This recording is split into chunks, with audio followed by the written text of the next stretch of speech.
likes making a mistake. And at the same time, like there's something even relational about that that's meaningful. So everything sort of has a role in the equation. I see your sparks. Cassie. Your sparks. Tell me what's going up for you. You're going too fast. I'm excited to be here with you today. I am too. And in the coolest way, we really don't know anything about each other. Literally. But I'm feeling bestie vibes already for sure. Like these last 2.5 minutes, yeah, for sure bestie vibes. I'm excited about it. I'm also excited to see where our conversation goes. I think that some of the best ones come from not knowing. And I think it's a good chance for us to model for people openness, curiosity, authenticity. I love it. And seeing what comes from that. So tell me a little bit about you and all of the very many things that you're up to. Yeah, no, this is going to be a spectacular, I feel, conversation. We literally just met, and so I agree with you. The spontaneity, the vulnerability, the honesty, the rawness of this whole conversation, I think is going to be spectacular. So, Bryce Manderfield, born in Iowa, grew up in South America my whole life. Grew up there 20 years. Spanish is my first language. Moved down there in the late 80s when Medellin was drug capital of the world, kidnap capital of the world, most violent city of the world. Mom and dad moved down as missionaries. Grew up there my whole life around this compassion, faith-oriented atmosphere. Best thing that ever happened. I'm super grateful to have grown up out overseas. Studied in Boston, global strategy with up there, my passion truly in life. Then I lived Dallas, and then I've been in Miami for about 3.5 years. Love Miami. I always wanted to live in the city of my vacations. Miami is lucky to have you. You've been everywhere. Literally everywhere. But truly my passion, it's kind of along the lines of everything I studied with global strategy, scalability. I kind of have like a life slogan, which is, you know, God's people doing a good work in the public sector for the common good. So I have kind of my whole kind of core message in life is I love to help people make quantum leaps in 4 areas, which is areas of peace, purpose, productivity, and profit. So I'm a scaler. I love transforming moments into movements and helping people get out of stuff that they're in, whatever stuck they're in, and kind of move on in life. And so it's a little bit about me. How about you? So good to meet you, Cassie. Moments into Dr. movements. Cassie, by the way. No, we're not doing formal today, but thank you. A little bit about me. I grew up in Miami, born and raised. I went to college in DC, so I heard you speak about the global perspective. DC is obviously a big hub of that. Very inspirational. I felt very lucky to live there. I felt very inspired with all of the different things that I did there. Went to graduate school down here, did my doctorate degree, bounced around a lot of places for training, all of the different things that come along with signing your life away when you're doing your doctoral degree. I lived in San Francisco. I did my fellowship in New York, came back, and now I'm here doing a bunch of different things. I have a private practice. I teach in the doctoral program at Nova. I teach medical residents at various hospitals down here. And I have research that I do related to the Surfside building collapse. So that's like my briefest summary. I'm also doing some other projects related to the film space, which is how we mutually ended up here. So it's nice to be here. And I think we have a lot of different places that we can go. For those that are listening, we have various questions that are prompts that were given to us, and I think we're going to kind of float around. It's easier to raise strong children than to heal broken men. And so though I believe that those of us who have been through traumas and things, we can be healed, completely believe in that. There's this idea in psychology by Donald Winnicott of good self and, sorry, I'm going to rephrase, true self and false self. True self is the good, the bad, and the ugly. It's the integrated parts of yourself where like you can show up and have a great day, but also the parts that we're not the most proud of, that we can't always own. And I think it's dangerous when people don't own those parts. I think that's actually when things go awry. False self-presentation isn't exactly what it sounds like, and I don't love psychology because it has so much terminology and acronyms and all of these things, but what he means by false self is kind of this veneer that we put out to the world of like the ideal aspirational person that we want to be. And I think that that's important, and I think it's important to sort of have that as part of our identity and personality, but the true integration of all of those parts is, I think, what allows people to be their most human and sort of to let their guard down. I think things go awry when you just feel like you have to present this false self sort of way and be perfect all the time and have all the answers. And it's like, you don't and no one else does. So, put that conception out the window. And it's hard, right? Like if you're entering a business space and you really want to have a partnership or accomplish something, or you have a need, how do you come in with confidence because you want to achieve something, but also approach with vulnerability? And I think it's a really interesting sort of thing for people to have to learn to finesse. And I think people mistake all the time that they think I have to get everything right. I just misspoke before, Yes. right? That actually, like if you look at studies, that actually would make me more likable, because if I'm too perfect and I'm too together all of the time, that makes me not relatable. And they've done studies to suggest that when you blunder or make an error, you're more likable. So I think it's another thing for people to kind of hold in mind. And when I'm working with people about confidence, I try to remind them that easier said than done. I mean, no one likes making a mistake. And at the same time, like there's something even relational about that that's meaningful. So everything sort of has a role in the equation. I see your sparks. Cassie, Your sparks. Tell me you're what's going going up too for you. fast. I know. Cassie, You're also you're going going too fast. You think There's fast so too. much, and so loaded. and you have coffee and I don't. Cheers, my I have friend. decaf. Let's go. We got Wait, I'm water giving you a water and and a decaf. caffeine. This is the afternoon. Cassie, what I loved what you just were talking about is this which I just got like this whole thing when you talk about, people who always think they're right. There's this quote, Craig Rochelle, he says that people prefer to follow a leader who is always real, not one who's always right? Like this real and this right conversation. And that's so contrary of what we're taught, right? Like we think we got to be the know-it-alls and we got to have all the answers and we got to have all of this.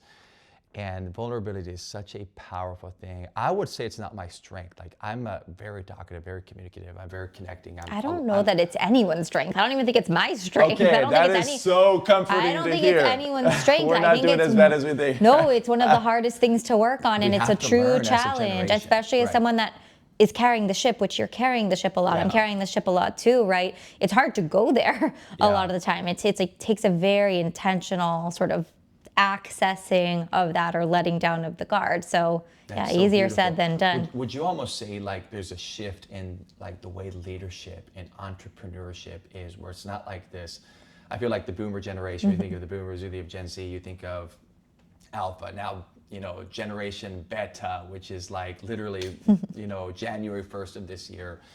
But like, do you feel there's a shift? Like I have this whole thing I want to do, and it's like this idea of how leadership is changing, and like with every generation, just how every generation has their social media, every generation has like their leadership style, and I just wonder how much of an impact even communication and even the way we relate and the way we lead, is that a reason why companies aren't growing and why organizations aren't like the way they have before? It's like they're like ramping on like their successes of the past. They're not having the fruit of today. And I wonder if it's kind of what you're saying. There's been this shift in the way. It's not like this boomer, like this untouchable leader up there where I feel was kind of the model of the past. Now it's just like, I feel people want to follow just these real, vulnerable people. I mean, have you seen this with like your clients, your people, like you're consulting and kind of coaching all of these profiles of people? Yes, I was going to say the thing for me that stands out so much is some of the most effective leaders that I've ever worked with and witnessed are people that kind of lead by example, inspire versus rule by fear, and are accessible and real people. So I think what you're saying is real. There's probably a lot more to it, and a lot that I don't even know how to understand or access or unpack. But I do wonder how things will change as the leadership sort of changes, where it's not you're at the top of the ivory tower, inaccessible and untouchable, but you're a real person that other people might feel connected to, and that might inspire them to work differently or more. And I feel like if I think about people in my life that are some of the most influential leaders that I respect, they're real people. They make errors, they're accessible, they're human, they're boundaried. There's only so many hours in the day. There's only so much one can do. They're not necessarily overextending themselves in a way that's selling themselves short or putting them at a disadvantage, but they are real people. And so maybe there's something to that. I'm curious for you with your leadership and your organization, and we're linking back to everything that you do, how this sort of fits with the way that you lead. Yeah, no, I love that. I agree completely. I think there's been a massive shift. I think the model of, if there's business people and entrepreneurs that are watching us, like I always like to say, is like the decentralized model, right? Like decentralized is more powerful than centralized. I think like, this concept of access points is more important than just like a high production, for example. When I say access points, it's like actually being closer to people. So like sometimes like micro is the new mega, where it's not like this big mega everything, where I feel it's like, e-courses, it's bringing education to like the home. It's not like these mega conferences. I think of, like podcasts. I even saw like with podcasts, they were saying there's this study, I forget if it was Harvard or Stanford or somebody, but like they reached this peak because people want to learn, but they don't want to learn alone now. They want to learn in community. So it's like the future of education. Like I'm trying to study kind of this whole ordeal, but I think like community is more important than perfection for a lot of these people. So it's like this aspect of community. How can we do business within community? Again, coming back to this relational kind of everything. I know I'm like that. Like community is so powerful and transformative and healing, and I think that like so much can be resolved through community. And created through community. I mean, we're wired for human connection, and I think what we saw with the pandemic is when that wasn't there, people were not doing well, like in pretty much every domain, right? People were gaining weight, people were feeling depressed, people were turning to substances, relationships were falling apart, like everything got shaken up for so many reasons. Obviously, there was a stressor with sort of like this looming unbeknownst amount of time that we were going to be impacted by it, whatever, we can put it on the back burner. But we learned so much about the power of community. And for me, one of the sort of moments during COVID that really highlighted that was when we had deaths and we couldn't grieve properly. And obviously grief sort of looks different depending on background, culture, religion, but so much of grief really centers on community, and there's practices that are put into place to help us gather, join with others, and just be present, and that's the power of community. And I think that probably links very nicely to so much of your work, and I'm sure a lot of what you see. Like we see it differently in different spaces depending on our interests, but. Okay, you just opened a can. You just said a word that I think I'd love to dive into, which is this whole trauma and like this whole thing. Like I think it'd be so powerful. Our belief systems affect the way we have relationships, right? Like the famous analogy where it's just like you go here and you touch this and this hurts and this hurts. It's not that everything else is wrong with everything else. It's literally that you're hurt. And hurt people, this all these different concepts. But this thing of belief systems is wild. And I'd love to like tie this into with what you're saying, even like with trauma and stuff. But like I heard recently, like your belief systems come from your experiences, your exposure, information, observation, basically this and your whole life.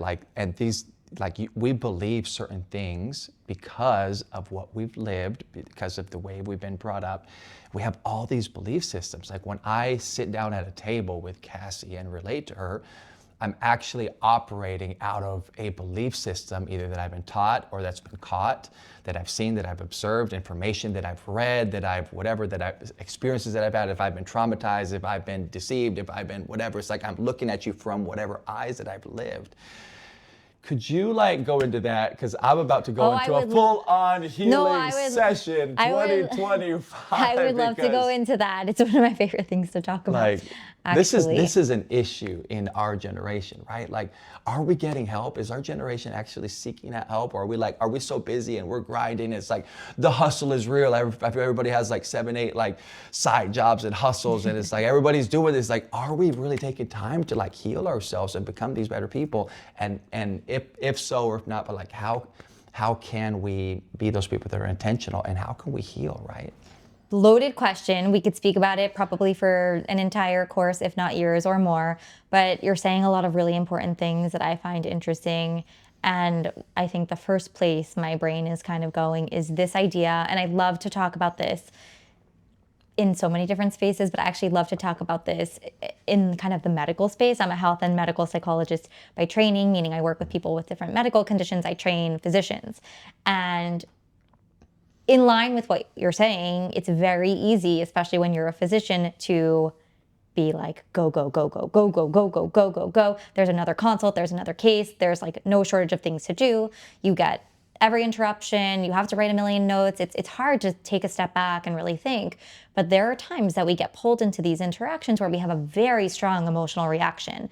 And it's because of what you're describing, right? And I'm going to link it to kind of like the wider public and not just physicians, but I like to teach physicians about this. We call it transference and countertransference, which means we all come with our own unique history, our own set of experiences, beliefs, kind of blind spots too, right? And I think the blind spots piece for me is the most important part. And that's sort of like what signals some danger when you're not aware of your blind spots. Because if you are not aware of your blind spots, when you enter into a co-created interaction and you're not thoughtful when something charged happens, which I'll explain what that means, you run the risk of not having very solid, fruitful, meaningful, depthful relationships, and actually can even get into a space where certain things get acted out in the context of even a very basic conversation or relationship. And it's this unmetabolized sort of strange thing where you're feeling something really big or deep and you don't even know where it's coming from. So as it pertains to kind of doctors, we talk about transference, countertransference. When you're talking to your patient, like what just came up for you? They represent something, someone, they're saying something activating, they're saying something aligned, whatever, fill in the blank. That person is also relating to you. And there's this co-created kind of dynamic. And this is all of us in every space. So for me, I think about this all the time. Who am I, Cassie Feldman, that grew up with a certain set of circumstances in a certain place, with a certain belief system, with certain unspoken rules, with certain things that I've internalized over the various sort of pieces of my life? And what are my blind spots because of that? Like, what are the times in my life where I've had a strong reaction or don't feel connected to someone or feel particularly connected to someone? What does that say about me?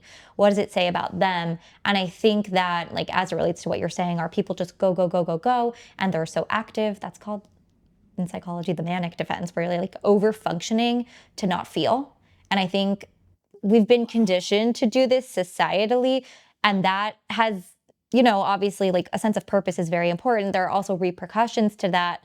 But when it's coupled with you haven't done the self inventory, you haven't checked in with yourself, you don't know your blind spots, you don't really know yourself in a way that causes you to deeply understand and metabolize your social interactions, it can be, again, I'm kind of defaulting on the word dangerous, but it can be dangerous in the sense that things can go awry relationally and you don't even know why. So it goes back to insight. It goes back to doing the inventory. It goes back to what you were saying about who am I in different spaces? Who is in my life? Where do I feel energized? Like, who are the people and what are the places where I feel like I'm firing on all cylinders all the time and never get tired? I mean, normatively tired. And where are the places that don't feel that? And what do I bring to the table based on who I am? And who am I working with? And what do they bring to the table? And all of those things require thoughtfulness. And the issue is there's not a lot of time for thoughtfulness and reflection. Although I think people are getting back to this. There's obviously the whole movement on take time in your day, journal, reflect. That can look different ways for different people, but therapy, whatever it is. But that's where my brain goes when I hear you say that. I love that. I think it's such a powerful message for anybody who's watching us. Like, you can live your life by default or by design, and just because you've had a past and an upbringing and certain upbringing doesn't mean that has to be your future. Like, we can actually get help. We can heal our belief systems. We can actually, like, de-traumatize. You can heal from whatever this is to get to a place from unhealthiness to healthiness. And there is nothing better on the planet than to be not a fruitful human, but just even to be a healthy human, to have great relationships, to be with somebody and not feel insecure, and not feel competitive, and not feel like you want to assassinate a person, not do this. Like, the flow, the vibe, like, when you walk into a room, just to be a healthy human. I feel there's, like, that's not spoken about enough. I agree with you, and I love that you're saying this. And again, the light bulbs are going. There's one very famous study. It's old at this point. It's the study of the adverse childhood experiences. It's called the ACEs. It was done by Kaiser and the CDC, where they studied thousands of people over a period of time, and they found with certain traumas, people were more likely to have various health conditions, which is very interesting, and relational issues. And I've studied this actually when I was doing my fellowship in New York. We looked at veterans in primary care and the incidence of various health conditions and thinking about them relationally and how to intervene. It's like a very big area of interest for me. But the important part, and to sort of comment on what you said, is it's not a prescriptive death sentence if you've had hard things in your life, bad moments or traumas. There's a lot of opportunity for growth. We know about post-traumatic growth, the literature on post-traumatic growth, but after that study, they also have looked at something called PACEs, which are the protective factors that kind of counterbalance and offset the ACEs and these set of adverse childhood experiences, which can be categorized into like 10, 11 different things, where it's like household dysfunction, abuse, or neglect are the three main categories with subcategories underneath. And so I think what you're saying is very meaningful. And I think the stories that we tell ourselves are really important, right? Did we have a set of hard things happen and we feel beholden to that story and that narrative for life? And do we feel broken, or do we feel like we can use that to strengthen our resolve, make meaning out of it? And I don't mean in the cheesy, premature way of like, everything happens for a reason and like this was your purpose. Like only someone can arrive at that by themselves. Like that cannot be imposed on anyone.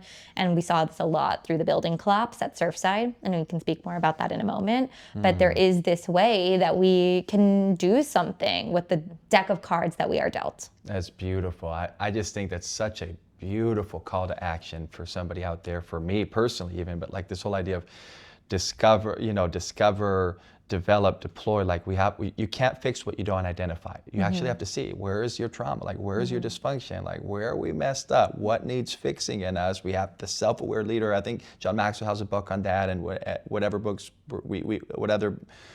whatever other books you can recommend. But this idea of awareness is powerful, and then develop like a personal development plan, right? Like this is like basic information that's not basic, but like get on a development plan, develop yourself in relational, conversational intelligence, emotional intelligence. There's so many access to free resources out there. There's so much out there, and then actually take action. And I think that's the hard part, right? That's like the uncommon part of people that are going to be so intentional. And I remember I just got to a place in my life where it's just like, I saw certain things, and I grew up in seeing different leaders, and I'm like, I don't want that. And I've always been so intentional, Cassie, with like the models that I have. And I have like 3 different types of coaches in my life. When I look at a personal development plan, I have like my think coach, my organizational coach. I have my like life coach, which is my favorite because it's just like, I was like becoming a better person. But this idea is just beautiful. I read a book, his name is Mike Foster. It's called The 7 Primal Questions. And I'm just curious to know your thoughts on this. And I just want to kind of bring this in here a little bit. So he says that every human, when we are born, we're born with a question. And he calls it the 7 primal questions. And that question gets interrupted at an early age, 3 or 4. Like something happens to where that question is either unanswered or answered incorrectly, is kind of his whole thesis behind the book. And the questions are like, do I have a purpose? Am I important? Am I safe? Am I secure? Like there's these set of questions. And he actually has a test. It's a book. He actually has a test where you take it and you discover your question of like where your question was interrupted. But that question is something that stays with you your whole life. It's kind of like one of those, whether in like an Achilles heel or like whatever this is, but it's like, it's something that marked you. And like my question, for example, was, do I have a purpose? And I just thought of like, in my childhood, I grew up with all these leaders, and I always felt like this imposter syndrome. I've always dealt with I don't know if that's the right term or not, but like I've always felt like, do I belong here? Do I have this? Because I'd see all these world changes growing up with like these Nelson Mandelas and Mother Teresa's, and I always felt small, like I'm not worth crap, right? Like I'm a nobody. So you have humility. No, right? Like, is that one of the benefits of Maybe. of the imposter syndrome? Yeah. Okay. But like with this whole thing, and at the end of the day, his whole concept, which is beautiful, I think that's the message we've put out there, and I'd love to hear your feedback, but it's you can transform your pain into your potential, right? Like what was pain in your life that's actually your superpower. Because if you can identify and actually heal it, and that's the thing that God potentially wants you to bring to the world and heal in the world. And because it's your story, it's what you've lived, and nobody gets it like you. Like, your pain is your actual superpower. Your pain is actually your potential. And I think sometimes we're taught like our pain is our whatever. It's like our thing. It's like our negative. When your story is our stories are the most powerful thing we have, and bringing our story and transforming our story and our pain into our potential. And I think that's the message you're giving. Like, you can change the narrative of your generations. Hey, I got 4 generations of alcoholism or of this or of that. Like, you can actually be the one that shifts history, and you begin a new legacy and begin a new story of your generation, of your family. But it has to come to that moment, right, of awareness and of decision, of decisiveness. Like, I'm going to be intentional, and let me change this narrative. That's so interesting. Again, so many thoughts. I don't even know if I'm going to be able to remember all of my thoughts, because you said a lot of really interesting things. I hadn't heard of the book. I'll have to look into it, but I do think that there is something to be said. I had a supervisor in graduate school, and he used to say we worked a lot with like physical ailments in rehab psychology, not rehab drugs, like physical rehab. And he would say for those patients that we worked with chronic medical conditions, pain is inevitable, suffering is optional. And I think that that is very much what Wow. you're saying. And I'm always very aware of him and that statement. And it's something that I've, spent a lot of time thinking about. And it goes back to what we were saying before. That cannot be imposed on someone else. You have to allow someone to sort of go through their journey. And if they want to make meaning from their suffering, of course, but I think trying to sort of force someone and pigeonhole them to get there too prematurely can be challenging. And I think that there does need to be almost like a certain amount of grieving, but presumably, lifespans are only lengthening, and all of us will experience some degree of pain and heartache and challenge and difficulty. And it's sort of naive to think that any of us will move through life without something that will sort of maybe map onto what is our question. And I think it goes back to what we were saying before of like, how conscious do you want to be? Sometimes some of my friends joke, we're like, it'd be kind of cool to have a lobotomy and not think so much about any of this, Not aware. Like maybe some people have hardships. I'm not messed up. Yeah. Right? I'm not going to see any of my Maybe some people have hardships, and it's like nice to not just think about stuff so much and have to make meaning. It's hard work, Yeah, right? yeah. Even in what we're saying, like this idea of how important it is to sort of take inventory and look inward and do the work and know your blind spots, like that's not easy. I remember listening to this episode, that's a long time ago, of the Huberman podcast where he talks about the Pennebaker protocol, which is basically a protocol to help process difficult experiences personally and individually. And he's speaking about, and you do it for 4 days. It's a writing exercise. And he speaks about how hard it was for him to even like sit alone in silence and go back to his own hardest moment. And so I think it's sort of one of these aspirational things, but easier said than done. And I do think that for those people that get there, that can sort of think about what is my question, what is my purpose, what is my meaning, there's so much that can be done with that. But I think some people don't get there. And so I'm always wondering sort of what do you do with those people, right? Like, do you meet them where they're at? Almost like a waltz, right? Like they take a step, you take a step. Side to the back to the front, whatever. Do you meet them where they're at and sort of match their energy? Or do you lead and you take the step to whatever, the right or the left, and hope that they follow and inspire, but you also don't want to be misattuned, right? So how can you sort of hold the mirror up for someone on the possibility of what could be if they're not there, but not too prematurely? And it's very challenging, and it's very sensitive, and it's very delicate, and it's very person specific. So there's not a way to sort of broadly speak about it in a catch-all, but certainly I think that people have an opportunity to shape their narrative and to think about their life's purpose and their question. And we know that people that feel a sense of purpose, it maps onto less hopelessness. And when there's less hopelessness, there's a way you optimize life in a very different way. Like if you're ever sitting with someone and you only have the opportunity to ask them one question, like in a high risk situation, for example, when I was working in primary care, you ask about hopelessness before you kind of step into the space of asking if someone's thinking about killing themselves or ending their life, because they're there's a correspondence between those two things. So I think about this a lot. I'm sure you're having lots of associations and thoughts, but yeah, purpose is important, and community Incredible. gives purpose, right? Cassie, let me just take a deep breath. Take a breath. Take a shift in your chair. This is a lot. I'm feeling so convicted in this podcast. You guys, Remember Manor when- House needs to invite me with like an education person, like somebody from government. But like we are going so deep, and I feel so convicted. Like some of the things you said. Convicted is such an interesting Yeah. word, and I want to know why convicted. Explain. No, it's. Remember when they thought we weren't going to be able to talk for 45 minutes and that we'd get Oh, tired? we're just in the intro, y'all. Cassie and I, we're just in the intro. I hope we can keep on rolling because we're just getting started. What is this new generation? Who is this new generation going to be? What are the things we can set in place emotionally, relationally? I'm a big fan. Like I'm studying like all the AIs right now. Warren Buffett says the best education is the best investment is self-investment. I'm like studying the 32 AIs, and I'm like totally nerding out.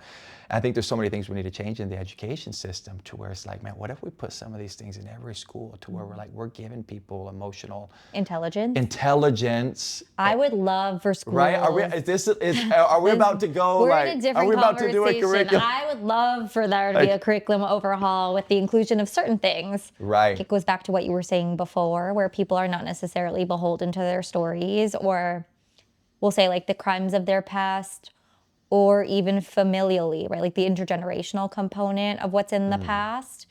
But it does require, again, like a certain degree of sort of like thoughtfulness and intention about what do I want to do with that, right? Like if I had people model for me XYZ sort of thing, and that was not great or the best. You mentioned alcoholism, so it's an easy one to sort of talk about. A lot of times when alcoholism is in the mix, there's emotional neglect or absence or lack of needs being met. And so, you know, if that person that grew up in that household then becomes a parent themselves and has maybe like certain behaviors in the mix that prompt certain degree of thoughtfulness, like it would be important to think about, do I want to break this pattern, or am I going to perpetuate this pattern? And sometimes people do, unfortunately, and sometimes even inadvertently identify with the very thing that they disliked or hated being on the receiving end of that. You see that sometimes in terms of the perpetuation of abuse. Someone was abused themselves, right? Or someone has bullied themselves and then is also the perpetrator. And then you go back and you scratch your head and you wonder, you said you hated being in that position. So why are you identifying with the aggressor, right? Like there's something there. And so if you're not conscious, it can be dangerous. And I think we do have the capacity to be really thoughtful about what is my story, intergenerationally, what is my story? Who do I want to be and how do I get there, and be very intentional. And it's fascinating because I told you you're like nerding out over AI. I nerd out over health psychology and the ways that we're impacted biologically when we experience certain things emotionally. I mean, we know from the work of Rachel Yehuda and others that genes get switched on or switched off depending on exposure to different stressful situations. And so it's not just a perpetuation of a pattern intergenerationally or having maybe a higher incidence of presenting with certain characteristics if you have a certain family history of something, but even the switching on and switching off of genes, we have the capacity to do that in the ways that we relate, in the behaviors that we engage in who we are, in our intentionality. And there's a really good podcast where she gets interviewed, Rachel Yehuda, by I'm forgetting the name, but the podcast is On Being. It's not a new episode, but it is so positive. And I think can instill so much hope about possibility, not just what's in my past. She actually studied a number of things. She studied Holocaust survivors and their descendants, and she also studied mothers that were exposed to stress related to 9/11 and looked at biologically the intergenerational sort of impact and runoff of those things. And in the podcast actually speaks about how to, again, not be beholden by those things. That's beautiful. You said something about example I loved. I heard recently, it's more powerful to bring your example than your gifting. And this whole thing of more things are caught than taught. And it's just the reality, the best legacy. And again, to tie this into legacy, and I hope people not, I know we're going on rabbit trails, but we are talking about Started with What are we even talking relationships. about? Is this relationship intelligence? We're talking about It's a Yes. little bit of everything, I but I think feel in we're still in line, like a I little think bit. in order to be intelligent in relationships and Completely intentional, agree. you have to know your blind spots, and we're We sort of in have that zone to. of We blind spots and have knowing to. yourself. Yeah. And your family history is part of that. So I think we're on track. We're so on track. Right? This is beautiful how everything's just kind of weaving together. So That's why I don't it's like in to such. prepare for these Oh, conversations. I exactly, just like to see where they go. exactly. This just went such a beautiful route, and I think even just coming back to this example thing and even legacy. We're using this word legacy. Somebody once said that the difference between inheritance and legacy, they said inheritance is what you leave your kids when you die. Legacy is what you deposited your kids while they're still alive. Mm-hmm. And it was this whole concept of like legacy starts today. And it's being an Mm-hmm. example, like you can leave a legacy that's so much greater than actual riches. You can leave a legacy of an example of integrity, of a good name, of, the Bible talks about how like a good name is better than all the riches in the world, like your integrity, your reputation, like that is legacy and what we leave in the next generation. And what a beautiful thing, as a generation of, again, going back to this quote of like, we're overexposed but undertrained. As the new generation that might be listening to us out there, like, let's be so intentional of being, I feel like, I look at my dad and I look at my grandpa and like the integrity. It's almost like this. I'm originally from Mm-hmm. Iowa, so it's like this, like you're closing deals with a handshake, and it's just like the level of just like these people were greater than what they did. Like they were human beings, not human doings. And like if we could come back to that, and understand that legacy is such a beautiful thing, and if we can come back to these values and to truly be an example, not just bring our gifting, but truly bring our example to the world, I think this world would be a better place, right? Like Well, it's what you do is interesting great. that you say It's like that that. competence and character. It's like those are the two Mhm. big things. Like we can be so competent, but like, how are we doing on this? Like, how are we doing on character, which is the relational, which is the emotional, which is like the trauma, which is like how are you fixing you? And I think if we do this, Cassie, like we would see a greater world. I Well, mean, as you were speaking, I kept thinking about kind of like the current circumstances and the current climate, and how we've gotten so far away from having compassion for people that are different than us in so many spaces. And something about humanity feels very lost. And I don't really know the source of that or how we ended up here. But I feel like everything that you're talking about sort of speaks to that. Like we've got to be doing something differently. We're not doing something right. Something is off kilter and wrong. I mean, I do think that sometimes when we're kind of not cognizant, not aware, we do engage in more primitive like way of relating in defenses, and we start to see the world in black and white, or us and them, or in too much of a binary. Like you're like me or you're not like me. We agree or we don't agree. And I think it forecloses the capacity for nuance in, again, I'll use the word dangerous, a really dangerous way.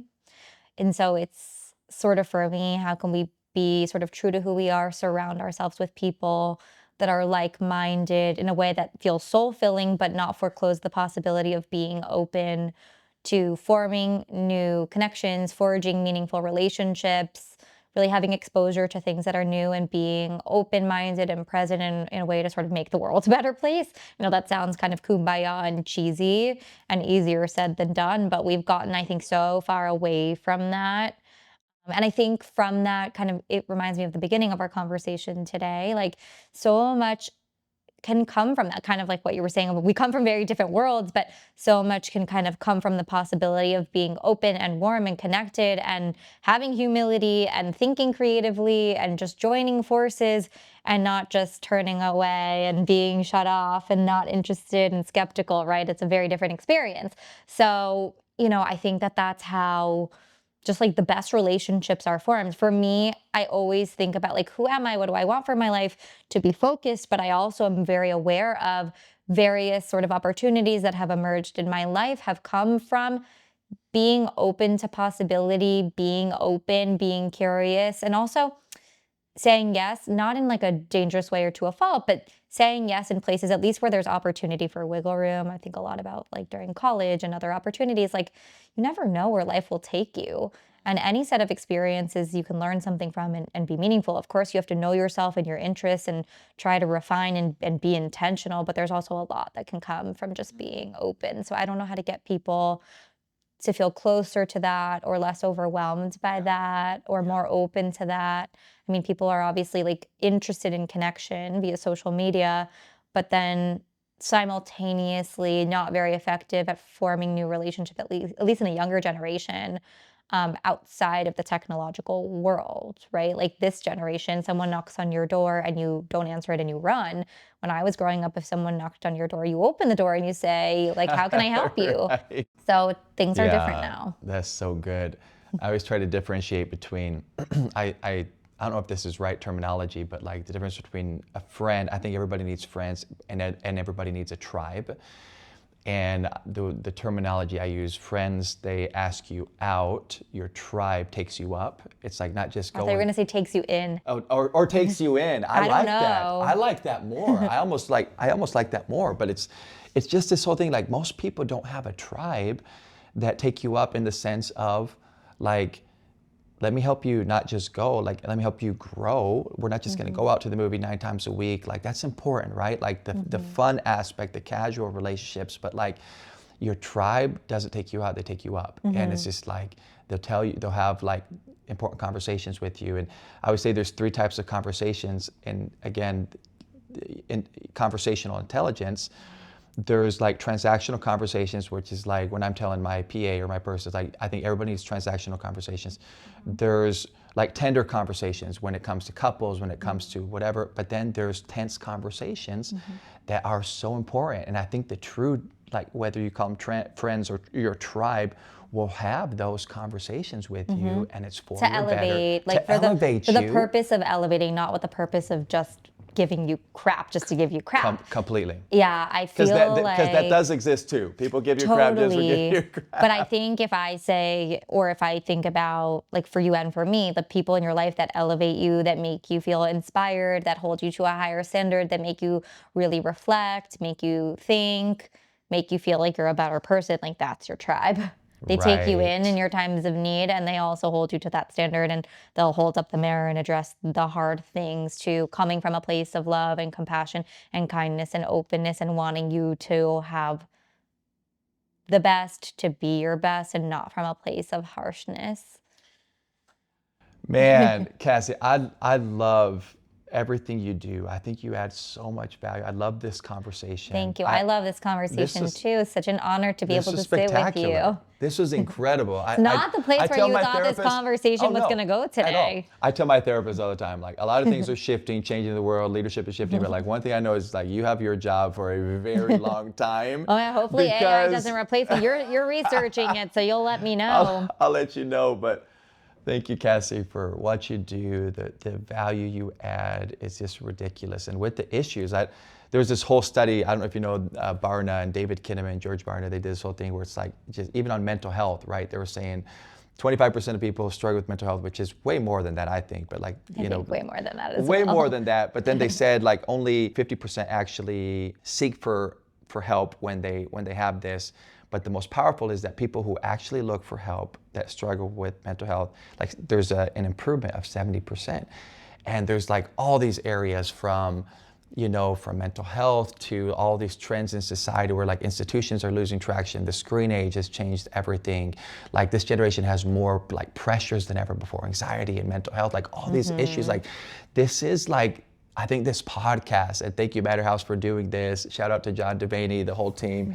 It's like, this is such an important topic between relationships, emotional health, like the issues that our generation are living. And Cassie, you're such a gift. Thank you. To You're our a generation. gift too. Yeah. Hopefully people will love our conversation, and hopefully we'll see some feedback in the comments of what people are thinking and feeling and what it brings up for people. I think we could have gone in so many different directions, and I'm going to hold you to account. You did not talk about your organization, and maybe this is a good place to sort of close the conversation, but tell the people what you do and about what you're working on and where they can find you. No, Love Has No Limits is an incredible organization. So we work with NGOs, nonprofits, local churches.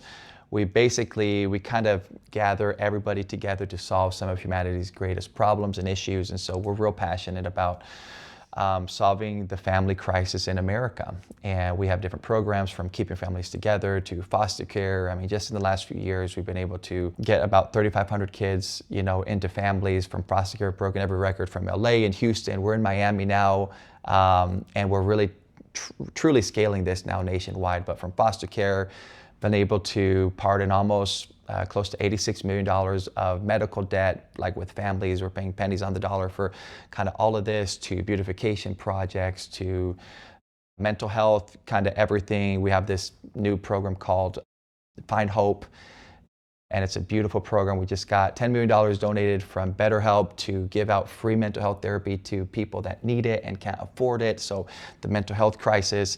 And so we'd love anybody to be a part, everybody and anybody. We're carrying out what we call Good Neighbor Days, May and November. So if you're in LA, Houston, or Miami, we'd love for you to come out, be a good neighbor, especially in this politically divided, use the word, up to like division and divisiveness. In these times, we say it doesn't matter if you're team blue, team red, we can all be team good. We can all be a good neighbor. We can all do good no matter where we come from or our background. Let's do good. Let's all come together, and that's the question we try to ask with Love Has No Limits. What does love want to do in a city? And I think love wants to do a lot of things. If we come together, we can do a lot of good in this world. And so, thank you for the commercial. That was Thank you. Thank you for unsolicited. Well, thank you for summarizing so many beautiful projects and such an amazing initiative. And I think for the people that are listening, they see that you did answer your question. Well, finally, right? It took me a minute to answer. I think it takes most people a minute. You're not supposed to come out the womb knowing. Well, thank you again. They separated us so we wouldn't have too much hand movement. I know. We'll continue this conversation after. Cassie's going to keep on solving all my world problems. I don't know that I have the answers to solve the world's problems. I wish. That'd be cool. It's such an amazing conversation. Thank you, Cassie, for being here. Thank you, Bryce, for being here.